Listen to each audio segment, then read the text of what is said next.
దేవుడు ఏం కోరుతున్నాడు? రక్షణానందంలో నువ్వు ఉండాలి, ధైర్యముగా నువ్వు బ్రతకాలి, ఆయనకు భయపడుతూ లోకాన్ని భయపెడుతూ బ్రతకాలి.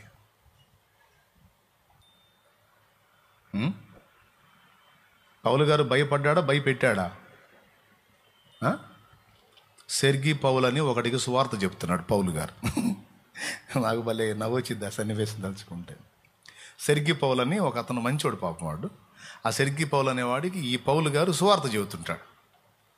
చెబుతుంటే వాడి దగ్గర ఒకడు ఉంటాడు, గారడి వాడు, ఎలుమా అని.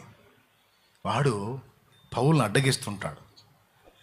మీరు నమ్మవాకండి, సెర్గీ పౌలు గారు మీరు నమ్మవాకండి, వాళ్ళు అంతే చెబుతారు, వాళ్ళ మాటలన్నీ పనికి మాలిన మాటలు నమ్మవాకండి. ఇటు అడ్డు తగులుతున్నాడు. ఏమయ్యా నీకు చెప్పట్లేదుగా నువ్వు? అతను వింటున్నాడు, అతను చెప్తున్నా, నీ గొడవ ఏంది మధ్యలో, నువ్వు పోవయ్యా. వీళ్ళు ఇంతే చెబుతారండి, వీళ్ళంతా మతాలు మారుస్తారు, వీళ్ళు మామూలు వాళ్ళు కదా, వీళ్ళు అట్టంటోళ్ళు, వీళ్ళు ఇట్టంటోళ్ళు, ఇది అది ఇదని ఆడికి చెబుతున్నాడు. అవి చక్కగా వినేవాడికి చెడగొడుతున్నాడు. కడుపులో మండిపోయింది. ఎవరికి?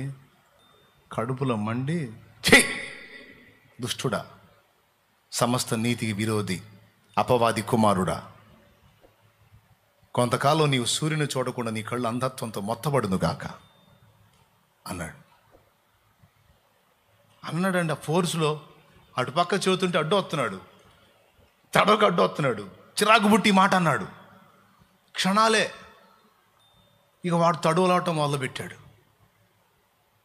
ఆ మాట అన్నాడు, పోయినాయి, 2 కళ్ళు పోయినాయి. పోయేసరికి అయ్యా అయ్యా నాకు కనబడట్లేదయ్యా అన్నాడు. గుండె పగిలిపోయింది. ఎవరికి? సెర్గీ పౌలుకి. ఇప్పుడు వింటాడా వినడా? వినకపోతే నాకేం మూడిద్దో. నీకు కనపడట్లేదా? లేదయ్యా నాకు కనపట్లేదా? నిజంగా నిజమయ్యా కనపట్లేదా? నాకు దారి చూపించా. ఇట్రా ఇటు కూర్చోరా. ఎందుకురా నీకు మరి? ఆయన భక్తుడు, ఆయన చెబుతుంటే నువ్వు ఆయన గదిలిత్తివి.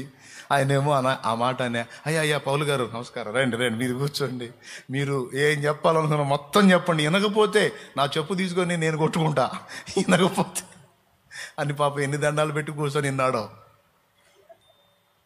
భయపడ్డా ఏం లేదు, ఊరక అవతలవాడి మీద ఒక మాట పలికితే కళ్ళు పోయేవాడికి.